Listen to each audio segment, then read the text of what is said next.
I have lived in colder flats my whole life, which is to say I have lived in the same 4 blocks of weathered plank and adobe for 71 years, and I have watched more things arrive on the October stage than I can rightly count. Dry goods, wanted notices, a circuit preacher who lasted 2 Sundays before the altitude broke him, 6 school teachers in 3 years, every one of them gone before the creeks froze. When Orvie Mace stepped off the stage on the 12th of October, 1883, I was behind my postmaster window, sorting the week's mail the way I always sorted it, slowly, so I had a reason to watch the street. I saw her before she saw the town. She was not much to look at in the way the dime novels mean. Medium height, plain dark coat, a hat that had seen better weather. She carried 1 trunk and a crate of books, and she paid the driver herself, which meant she had not expected anyone to meet her. She was right. Nobody had come. She stood on the plank walk and looked at colder flats the way a woman looks at a problem she already knows she can solve, if she can just figure out which end to start from. Then she picked up the smaller bag, left the trunk and the books on the walk, and came straight to my window. "I'm the new school teacher," she said. "Orvie Mace. I'll need directions to the schoolhouse and someone to help me move those." I told her the schoolhouse was at the east end of Maine, past the livery, and that I would send my boy to help with the trunk. I did not tell her that the schoolhouse roof had a gap in it the size of a wagon wheel, or that the last teacher had left in February without a forwarding address, or that Colder Flats had 3 ranchers along the south fence line who had not sent a child to school in 6 years combined, and would not take kindly to being told they now had to. I figured she would find all of that out herself soon enough. She did. The 3 ranchers I am speaking of were Hobe Trask, Del Ferno, and Cass Dellard. They ran cattle on adjoining parcels along the Rimrock Draw, and they shared a fence line and a water agreement, and a mutual tolerance that passed for friendship out here, where you needed your neighbor's hands more than you needed his company. Hobe was loud and good-natured and had 4 boys he had been letting run half-wild since his wife went back east. Del was quieter, a bachelor, no children, no particular objection to school in principle, but no enthusiasm for it either. Cass Dellard was the one who mattered most, and not because he was the biggest talker, he was the opposite of that. Cass had not said a full paragraph to anyone in Colder Flats in 3 years, not since his wife Marin died of the spring fever in 1880, leaving him with 2 children under 5 and no map for how to raise them. He had figured it out the only way a man like Cass figures anything out, by working at it until it stopped hurting, or until he was too tired to feel the hurt anymore. He had a good ranch. His cattle were sound. His children, Finn and Dara, were fed and clothed and not unhappy, though I could see from my window, when they came into town, that they were quiet in the way children get quiet when the loudest thing in the house is grief. Finn was 8 years old that October. Dara was 6. They had their mother's eyes and their father's stubbornness, and they had been getting their schooling from a primer and Cass's patience, which was real but limited, and from whatever they could teach each other, which was more than you might expect. When word came that the county was sending another teacher, Cass Dellard's response was to say nothing, which was his response to most news. I heard it second-hand from Hobe, who had come in for the mail. "Cass says he'll send them if the teacher lasts till November," Hobe told me. "He's not betting on it." Neither was I, if I am being honest. Orvie Mace lasted till November. She lasted past November. She lasted past the first snow, which came early that year, and past the second, and past the morning in December when she climbed onto the schoolhouse roof herself with a hammer and a bundle of cedar shingles she had ordered from the county supply, because the gap had gotten larger and she had asked 3 times for someone to fix it and nobody had. I saw her up there from my window. Half the town saw her.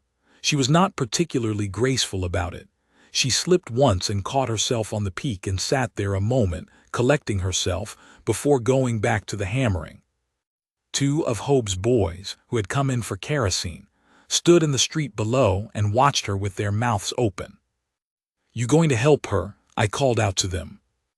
They looked at each other, then they tied their horse and went up. That was Orvie Mace's way. She did not ask for help so much as she made it impossible to stand by and watch her do a thing alone. Not because she made you feel guilty about it, she never played that hand. She simply proceeded, steady and unhurried, and if you were any kind of person at all, you found yourself moving toward whatever she was moving toward. By the end of October, she had 11 children in her schoolhouse. By the end of November, she had 16, including Fenn and Dara Dellard, who arrived on the first Monday of November in clean shirts and boots that had been polished, which told me Cass had done it himself the night before and told nobody. I did not see the first meeting between Orvie Mace and Cass Dellard, but I heard it from 3 different people, which in Colder Flats is the same as having seen it yourself. She had ridden out to the ranch to introduce herself, which none of the previous teachers had done. Cass had been mending fence on the east pasture when she came up the road. He saw her coming and did not stop working. She told him who she was and why she had come. She told him she was glad Fenn and Dara were enrolled, and that they were doing well, Fenn especially, who had a gift for figures that she did not want to see go to waste. She said she expected them at school on time and she expected them rested, because tired children did not learn. She said she intended to stay through the school year, and through the next one, too, if the county would have her, because Colder Flats needed a permanent school and she meant to be it. Cass went on mending fence through all of this. When she finished, he looked at her for a moment. "You rode 2 miles to tell me my kids are smart," he said. "I rode 2 miles, Orvie said, to make sure you knew I wasn't leaving." Cass looked at her a moment longer, then he went back to the fence. She rode back to town. Everyone who told me this story told it differently. Some said Cass almost smiled. Some said he didn't look up at all, but they all agreed on those last 2 lines. And I believe them, because those 2 lines sound exactly like both of them. November in Colder Flats is not cruel the way December is, but it is cold enough to test intentions. The wind comes off the rimrock flat and direct, no trees to slow it, and it gets into the schoolhouse through every crack the shingles don't cover. Orvie plugged the worst of them with strips of oiled canvas she cut from a spare ground cloth, and she kept the stove burning from first light to last, and she taught 17 children through the cold and the wind, and the noise of the cattle being moved down from the high pasture for winter. Fenn Dellard was her best student, as she had told his father. He was a quiet boy, watchful in the way his father was watchful, but where Cass's watching had a closed quality to it, like a man looking out from behind shutters, Fenn's watching was open. He took everything in. Numbers came to him like breathing. He could add a column of figures in his head before Orvie had finished writing it on the board. He was patient with Dara, who was slower to letters but fierce and determined, and I watched him help her with her primer at the lunch break without being asked, the way an older brother does when he has had to be a small parent for a while, and it has become second nature. What I noticed in those first weeks was how hungry both children were for Orvie's attention. Not in a grasping way, in the way of children who have been quietly starved of something they couldn't name. She noticed it too. She was careful with it. She gave them exactly what she gave every child in that room, her full attention when they needed it, her honest praise when they earned it, her patience when they struggled. And she did not make a show of it in either direction, did not single them out for extra tenderness or pull back for fear of overstepping. She simply taught them, and in the teaching, something in both of them began to unknot. I know because Fenn started talking. Not much, he was still his father's son, but more than before. He started stopping at my window on the way home to tell me something he had learned, a fact about rivers. The distance from Colder Flats to the nearest city, which he had calculated himself using the figures on the county map Orvie had pinned to the schoolhouse wall.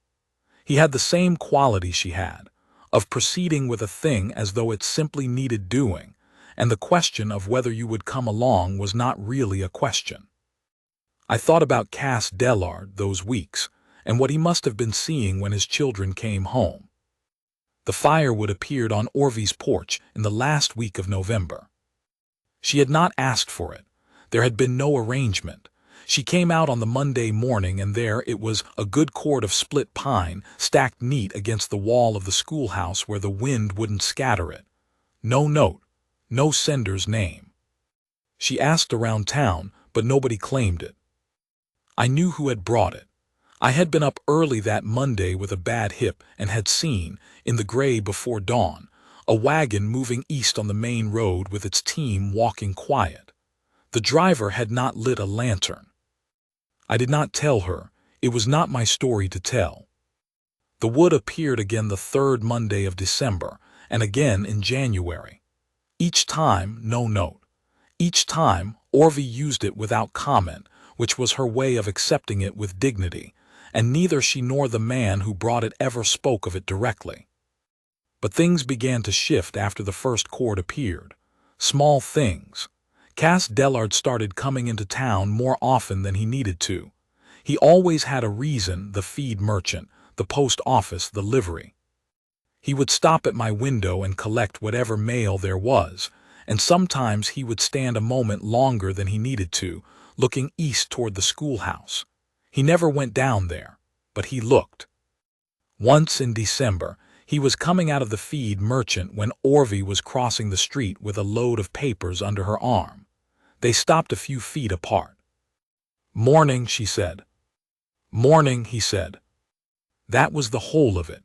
But I noticed, and others noticed, that he watched her all the way to the other side of the street before he went on. The fever came for Dara Dellard in the second week of December. It was not the kind of fever that killed, not like the one that had taken Marin, but it was bad enough. Dara came to school on a Tuesday with her cheeks flushed and her eyes glassy, and by the afternoon recess she was too tired to stand. Orvie sent one of Hobe's boys for Cass and kept Dara in the schoolhouse by the stove, wrapped in her own coat, until he came. He arrived in under an hour, riding hard. I watched him from my window, the way he dismounted before the horse had fully stopped, the way he went through the schoolhouse door without knocking. When he came out 10 minutes later, he was carrying Dara against his shoulder, her face tucked against his neck, both arms around him. His face above her head was the face of a man managing something very carefully. Orvie came out behind him. "She's had broth and she's warm," Orvie said. "Keep her off her feet for 3 days. The fever should break by tomorrow night." Cass looked at her. There was something in his face that had not been there the first time she rode out to the ranch, something open, or beginning to open, the way a window opens that has been painted shut. "You nursed children before," he said. "I'm the oldest of 7, she said. "I nursed most of them at one point." He looked at Dara, who had gone still against his shoulder, almost asleep. Then he looked back at Orvie. "Thank you," he said. It came out plainly, without the armor the rest of his words usually wore. "She's a strong girl," Orvie said. "She'll be fine." He carried Dara to the wagon and drove home. Finn, who had been standing near the door of the schoolhouse with his coat on and his books under his arm, watched them go. Then he looked at Orvie. "She's going to be all right," Orvie said to him. She said it the way she said everything, without drama, without fuss, as though things simply were what they were, and the task was to deal with them clearly. Finn nodded, but he didn't move right away. He stood there a moment longer looking at her, and whatever he was thinking, he kept it to himself. Then he walked out to where Cass had pulled up the wagon and climbed into the back beside Dara, and Cass drove them home. I watched the wagon go, and I thought, something is happening in that ranch house that Cass Dellard does not yet have the language for. January came in hard. The pass that connected Colder Flats to the county seat iced over on the 2nd of the month, and stayed that way. The stage stopped running. The freight wagon stopped. Everything that needed to come in from outside had to wait, and everything that needed to go out had to wait, and Colder Flats settled into that particular winter stillness that is not peace so much as a held breath. Orvie kept the school open. Some parents kept their children home, citing the cold. The walk from the outlying ranches was 2 miles in weather that had teeth, but others sent them, and she taught whoever came. 11 children some days, 7 on others.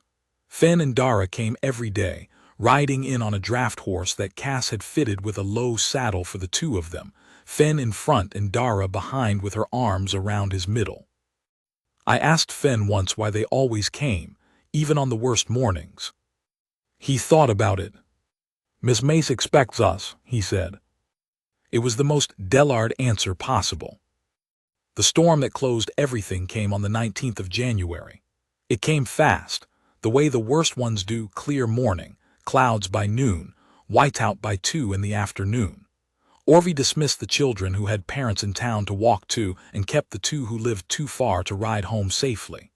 They spent the night in the schoolhouse by the stove, rolled in every spare piece of cloth in the building, and by morning the storm had passed and the parents came for them. But Fen and Dara were not among those who had stayed. Cass had pulled them from school at noon, reading the sky, and taken them home. By the time the worst of the storm hit, Orvie was alone in the schoolhouse. The storm went on through the night and into the next day. The drifts against the east wall of the schoolhouse were 4 feet by morning. The water barrel inside had frozen solid. Orvie had wood enough, Cass's cords of wood, stacked against the wall, and she kept the stove burning, and she was not afraid exactly. But she was alone, and the cold outside was serious cold, the kind that made 30 feet between buildings feel like open country. And by the afternoon of the second day, she was beginning to think about what she would do if the wood ran low. She did not have to answer that question. Cass came in the dark of the second night. I know the outline of it from what both of them said at different times to different people, and I have never tried to make it more than it was. He rode out from the ranch on his best horse, a hammer and a hide bag of tools across the saddle, and he broke a path through the drifts on the main road and came to the schoolhouse door and knocked. She opened it, and the cold came in with him, and she stood back while he stomped the snow from his boots and looked around the room. "You all right?" he said. "I'm fine," she said. "You rode out in this. I knew you were here." He set the tools down and checked the stove and fed it another log and checked the wood pile outside.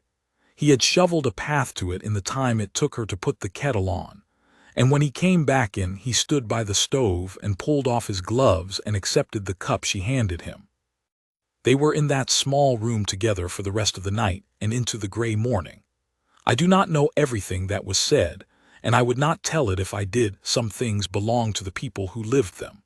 What I know is that Cass Dellard had not sat in a warm room with a woman since Marin died, and had not spoken about Marin to anyone, not really, since the month after she was gone. And I know that Orvie Mace had come to Colder Flats carrying her own weight, a schoolteacher's contract in a rough town, an empty room above the dry goods store, no family within 300 miles, and had not allowed herself to feel the loneliness of it because there was always the next thing to do. That night the next thing was each other. Not in the way people sometimes assume when they hear this story told fast. In the way of 2 people who have been alone long enough that honest company is its own kind of warmth, and who found, in the small hours of a January night with the wind against the walls, that they were less afraid of the other person than they had expected to be. When the gray came up and the storm was done, Cass rode back to the ranch. He did not say what he was thinking. That was not the kind of man he was. But he rode back different from the way he had ridden out. I could see it in the set of his shoulders when he passed my window, and I had watched Cass Dellard long enough to know the difference. February in Colder Flats is the ugly month. The romance of the January snow is gone, and the warmth of spring is still too far to believe in. The pass opened in the second week of February, and the stage came back through, and life went back to its ordinary shape, and the ordinary shape of things, when you have had a night like that and then gone back to your ordinary life, can feel very small. Cass came to town more. He still had his reasons, the feed merchant, the post office, but the reasons were thinner than before, and I think he knew it, and I think Orvie knew it too. They spoke when they met on the street. More than before, longer stretches, though still not long. She asked about the cattle. He asked about the school. Once I saw him pause at the schoolhouse window on his way past and look in at the children at their lessons. And Orvie looked up from where she was writing on the board and saw him looking, and neither of them did anything about it, but neither of them looked away. Fen was watching all of this, the way children watch things they understand before they have the words. He was 8 years old, and he was his father's son, and he had his mother's eyes, and he had decided something in February, I think, and was simply waiting for the right moment. It came on the 1st of March. The county superintendent had written to say that the school funding would be renewed if the teacher renewed her contract. Orvie had the letter on her desk when the children arrived that morning. She had not yet made up her mind, or she had made it up but was not ready to say so. I think she was waiting for something, though she might not have said what. The school day went as it always went. Figures for Fen, letters for Dara, a geography lesson for the older children. By the time the afternoon light was going thin and cold, the last of Hope's boys had left, and only Fen and Dara were still gathering their coats and their books, because their horse needed to be untied, and Dara always took longer than anyone. Cass had come to collect them himself that day. He was standing in the doorway of the schoolhouse. He never came fully inside, I had noticed, with his hat in his hands, the way a man stands when he is not sure whether he is arriving or leaving. Orvie was at her desk, folding the letter from the superintendent. "I got a letter today," she said, not looking up. "I heard," Cass said. He had heard from the postmaster, which was me. I had given it to him to bring to her, and then he had not brought it to her, and she had found it in her box herself. I had not told her that. "They want me to stay," she said. "Are you going too?" She looked up then. He was still standing in the doorway. The late light was behind him, the way it gets in early March, thin and pale, and he looked like a man who has been holding something heavy for a long time and is beginning to wonder if he could set it down. "I haven't decided," she said. Cass opened his mouth, and then Fen was there between them, because he had been listening, and he was 8 years old, and he had decided, and he walked to Orvie's desk and took her hand in both of his. "Don't go," he said.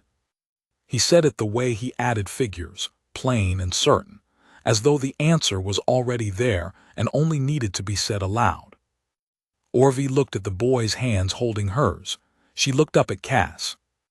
Cass stood in the doorway with his hat in his hands, and he did not look away. He had not looked away, I would learn later, since the night in January. He just had not known what to do with that, and Fen had saved him from having to figure it out for any longer. "All right," Orvie said to Fen. She said it quietly, the way she said everything that mattered. Fen nodded, satisfied, and went to get his coat. Dara, who had been watching from the corner with her books pressed to her chest, smiled at Orvie with all her mother's eyes and said nothing, because she had known for some time how this was going to end, and saw no need to add to it. I will not tell the rest of it as though it happened fast, because it did not. Cass Dellard was not a man who moved fast toward things he wanted. He moved the way he worked, steadily, without wasted motion, with full attention to what was in front of him. What was in front of him was a woman who had ridden into his town in October and had not left, and who had kept his children warm and taught his son to speak, and sat with him through a January night, and made him feel, for the first time in 3 years, that the world was not only a place where things were taken from you. He came to the schoolhouse the Friday after the 1st of March.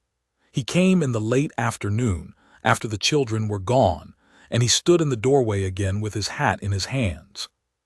"I am not good at this," he said. "I know," Orvie said. "I haven't been good at much, these past years except the ranch." You've been good at your children, she said. They show that. He looked at the floor, then at her. Fen told me what you said. When he asked you to stay. He asked well, she said. He got that from his mother. Cass was quiet a moment. She would have liked you. It was the first time he had said Marin's name to anyone in over a year, and both of them knew it. And Orvie did not make anything of it except to receive it the way she received everything, steadily, with full attention. Tell me about her, Orvie said. So he did. He sat down in one of the school chairs, which was too small for him and which he did not seem to notice, and he told her about Marin Dellard, the woman she had been, the laugh she had had, the way she had made even a hard winter ranch feel like a place worth coming back to. He talked for longer than he had talked in 3 years. When he was done, the room was nearly dark and Orvie had lit the lamp on her desk, and the light between them was warm and still. She sounded like she was worth grieving, Orvie said. She was, Cass said. He looked at the lamp a moment, then he looked at Orvie. I've been grieving long enough. It was not a pretty speech. It was not the kind of thing the novels write. But it was Cass Dellard being as honest as he knew how to be, and Orvie Mace, who had been dealing with hard truths her whole life, received it for what it was. Then stop, she said simply. He came back the next Friday, and the next. The Fridays became a thing in Colder Flats. Everyone knew about them, because in a town this size everything is known, and people took it as a hopeful sign, because they had watched Cass Dellard carry his grief like a stone for 3 years, and they were glad to see the stone going lighter. Hobe Trask had opinions, which he shared with me at the post window in the 2nd week of March. Cass is sweet on the schoolteacher, he said, as though this were news. I know, I said. Well, Hobe said, leaning on the window, what do you make of it? I make it about time, I said. Hobe laughed and took his mail and went. Del Ferno, who had heard the whole conversation from the dry goods counter behind me, said nothing, which was his way of agreeing. The town of Colder Flats, taken together, wanted this to work out. We had watched Orvie Mace fix our school roof and nurse a rancher's child through a fever and stand her ground through 2 bad storms and keep 17 children in letters and figures through the hardest winter in years. We had watched Cass Dellard ride out in a whiteout to make sure she had firewood, and bring his children into town polished and on time, and stand in the schoolhouse doorway every Friday afternoon with his hat in his hands like a man making an honest attempt. We were not a sentimental town, but we recognized a thing that was worth rooting for when we saw one. Fen and Dara Dellard, for their part, had decided months ago and saw no reason to revisit the question. Fen had gone back to coming by my window after school to tell me what he had learned, and the things he told me now had a lighter quality, less the careful reporting of facts and more the easy sharing of a child who feels safe. He told me about the rivers and the figures, and the new map Miss Mace had put up of the whole of the West. He told me she had said he could be a surveyor or an engineer if he wanted, which I believed, because I had known for years the boy was built for mathematics. He told me this with the simple confidence of a child who has been told something true by someone he trusts, and I thought about the way children carry good news, openly, without reservation, as though the good thing is simply a fact about the world and the world is, on balance, a good place. The county superintendent came through in April, as they did every spring, to inspect the school and renew arrangements with the teacher. He was a small, precise man named Creed who wore his authority the way some men wear a new coat, slightly stiff, slightly too aware of it. He sat in the back of the schoolhouse for a morning and watched Orvie teach and took notes in a small book and said very little. At the end of the morning he spoke to her privately, and I heard the substance of it later from Orvie herself. He had told her the school was in excellent condition. He had told her the children were learning at a rate above the county average. He had told her the schoolhouse repairs she had undertaken without authorization were, in his formal assessment, both necessary and competent. Then he had said, "The question of your permanence here, Are you staying?" "Yes," Orvie said. She said it the way she said everything that mattered. Creed had looked at her for a moment. Then he had made a note in his small book. "Good," he said. That was all. It was the most enthusiastic thing Creed was known to say about anything, and in Colder Flats we treated it as high praise. Cass Dellard asked Orvie Mace to marry him on the first Friday of May in the schoolhouse after the children were gone. I was not there. Nobody was. I have only what he told me months later when he was in a mood to talk about it, which was rare. He said he had come in and sat in the school chair, the same one that was too small for him, and he had put his hat on the desk because he was tired of holding it. He said she was at the board erasing the day's figures, and she turned around when he came in and looked at him the way she always looked at him. Steadily, without performance, the way a woman looks at something she already understands. He said he had planned a longer speech, but when he was there, he found that the longer speech seemed like more words than the situation needed. "I'd like you to marry me," he said, "if you're willing." Orvie looked at him for a moment. "I'm willing," she said. He told me he had not expected it to be that easy. I told him I thought he had been expecting it to be harder than it was for some time now, and that she had been waiting for him to stop making it hard. He thought about that for a while, and then said he supposed that was true. They were married at the county seat on the second Saturday of June, in a brief ceremony with Hobe Trask and Del Ferno as witnesses and Finn and Dara standing beside them in their best clothes. Finn held the ring, which he had been trusted with since the morning, and had checked for safety in his coat pocket approximately 11 times before the ceremony. Dara held a bunch of wild columbine she had picked from the creek bank, which nobody had suggested, and which was exactly right. I did not make the trip to the county seat. My hip was bad that month. But I heard it described well enough that I can see it, the small room, the plain words, the two of them standing together with their children beside them, as matter-of-fact and serious as anything I know. They moved Orvie's trunk and her crate of books out to the Dellard Ranch in June. The school stayed open. She rode in every morning and rode back every evening, or Cass came for her when the weather was dark, and the town got used to seeing the two of them on the road at the end of the day, the way you get used to any good thing until it becomes simply a fact about the world. Finn thrived that summer in the way of a plant that has been given the right soil for the first time.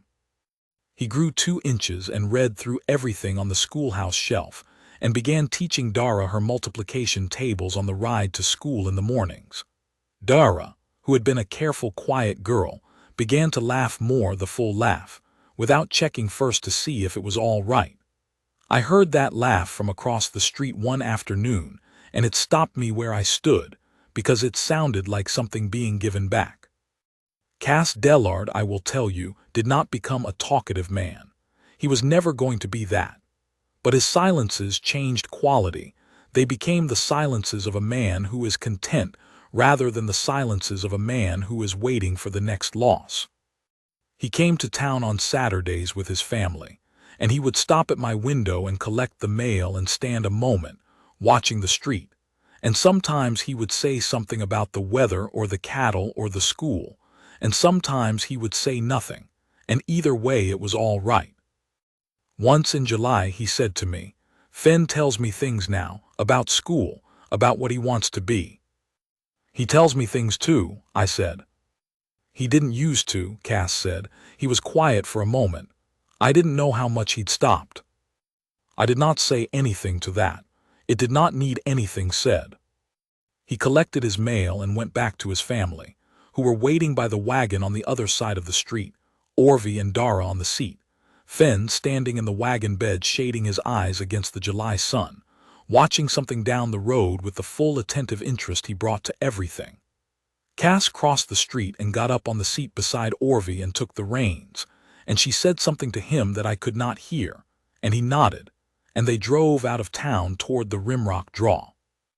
I watched them go from my window, the way I had watched most of the things worth watching in Colder Flats for 71 years, and I thought, There it is. That is what it looks like when the right thing finally happens. I am an old man now, and I have told this story more times than I can count, because people in this town and the county around it keep asking me to tell it, especially the young ones who did not see it happen. They want the part about the January storm, usually, or the part about Finn taking her hand.